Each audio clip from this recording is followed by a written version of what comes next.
Okay.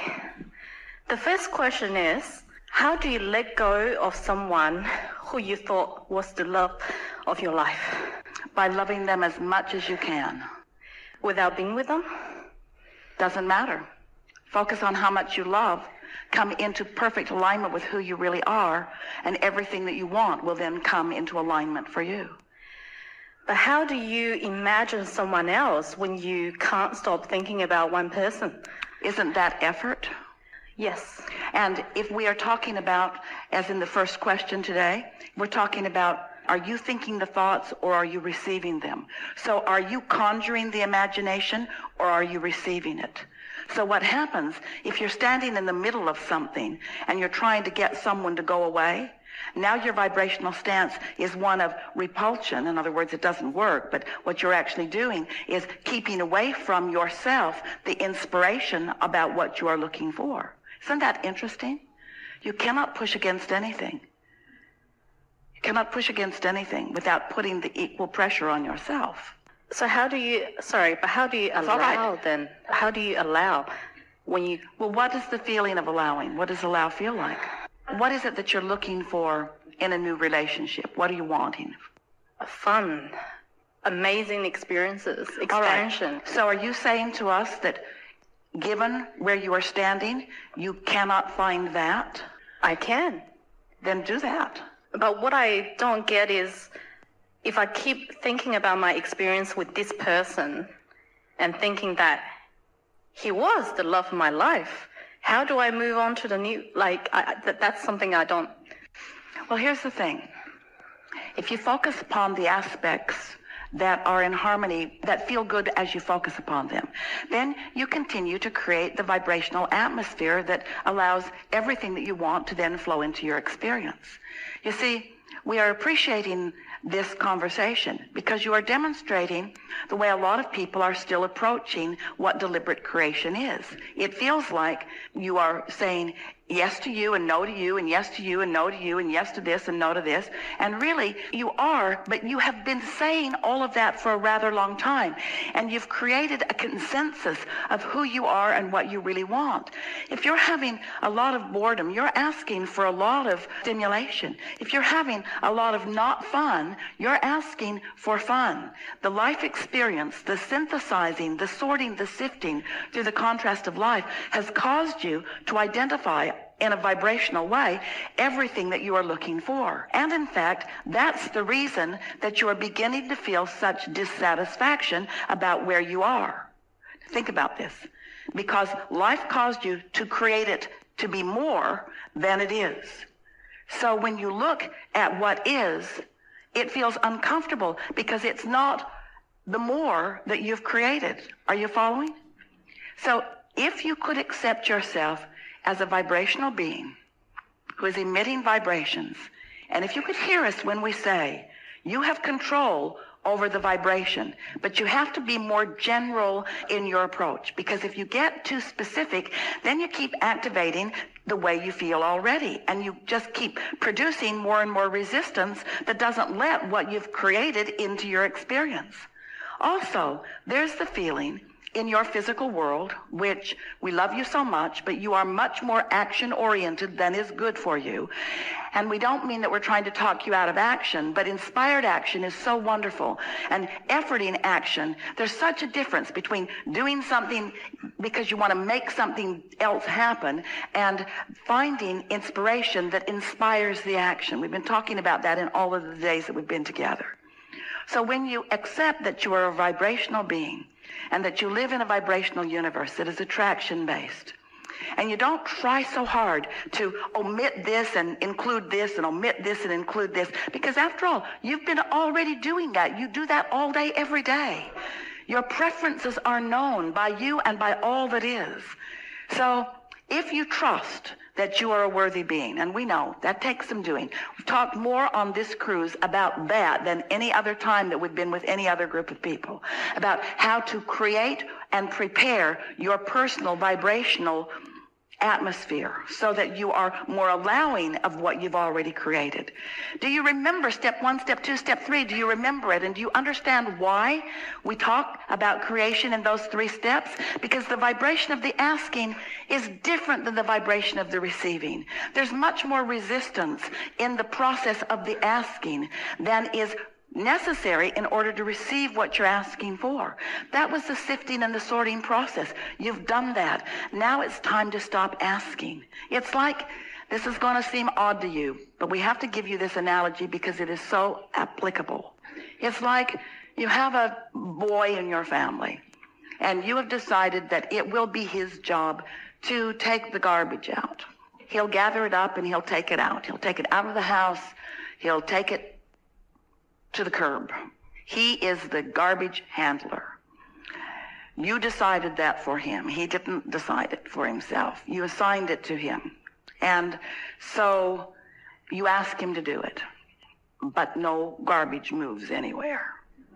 So you focus with greater clarity and you decide that you're going to be more precise, more deliberate, more accurate, more meaningful, more direct. So you ask in a stronger way, but you are asking from your position of knowing that he hasn't taken out the garbage. So your words defy your point of attraction. Your point of attraction is all about no garbage is moving the way you want it to. So you use words, maybe even threats, maybe even power, and you can maybe get him, motivate him to take out the garbage. But you haven't really accomplished anything because there's going to be more garbage. And you've got a momentum going where you are defying the natural laws of the universe. So humans really believe that if they get clear, if they get strong, if they make the consequences great, if they begin to withhold things, give me your iPhone. Give me your iPhone. That's really a great club. Give me your iPhone. So if your child yields to you, if you beat him down, if you break him like the horse, if he yields to you, then you are both teaching each other something that doesn't serve either one of you well. You're teaching a very conditional love. You're teaching, when you do what I need you to do, then I feel better and I get what I want. Well, that's not the way the universe works.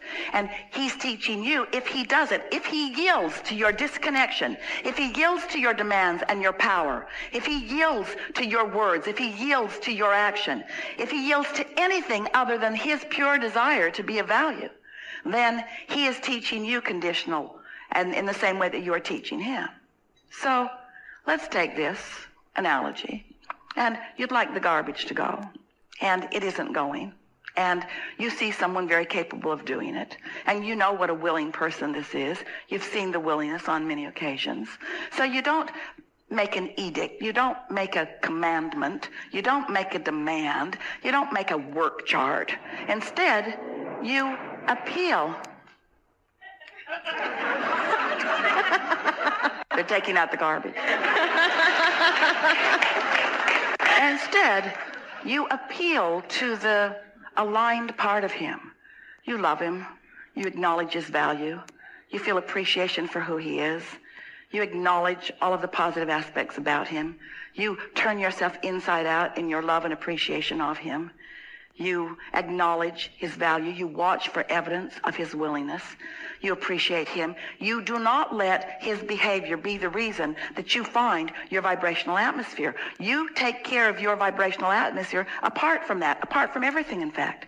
You love as the source within you loves, so that when you hold him as your object of attention, your appreciation of him is enormous. In fact, you express to him, because when someone holds you as their object of attention and they are tuned in, tapped in, turned on to this source energy, it's enlivening to them.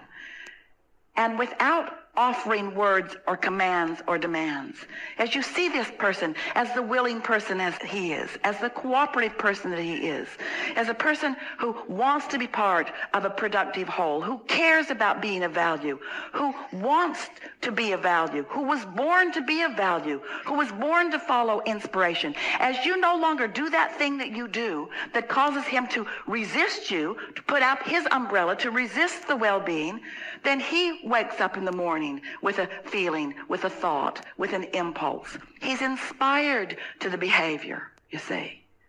And that's really what you're wanting to do with everyone in your life. You're not wanting to demand things of them. Oh yeah, let's make a vow. We will stay together no matter how rotten we are to each other until death do we part. We'd say, I like you pretty good, let's see how it goes. I like you pretty good, let's see how it goes. No parting even in death. We thought you'd like to know that. Helpful? You getting the sense of this? So are you saying that when I meet my... We're saying you can't get there from there. You can't get there from there. You have to create the atmosphere around yourself. So sometimes it is easier to walk away from things that you're tripping over, because the less you trip over them, the less active they are in your vibration. But when someone says, Abraham, I think I will leave this relationship because of this reason and this reason and this reason. Do you think I should go? We always say, yes, but we think you should get out of town too, because there are things you don't like there too. And now you better get out of the country that you live in, and now you better get off of this continent, and now off of this planet. Now we don't know where to send you. Because in every particle of everything, there is wanted and unwanted. And you just can't ask a person or a situation. You can't demand it to be what you need it to be in order to feel good. You have to figure out how to feel good anyway. You have to figure out how to be unconditionally feeling good. And when you figure out how to unconditionally feel good, then everything that you have sifted and sorted and asked for from the universe will come to you. And in so many cases, it comes right from the person who was already living there, because you just find a different point of attraction. It was there in the beginning, do you remember? It just got covered up with junk. So are you saying that Yes. when I get to that vibrational place that I should be feeling good, feeling great, etc., then my thoughts of I should have been with this person and we shouldn't be apart and that sort of things would just... What we're saying is, when you come in sync with who you are, and you don't need others or situations or conditions to be different for you to find that place, then you're going to discover, first of all, what true freedom is, and then everything that you've been asking for will flow into your experience.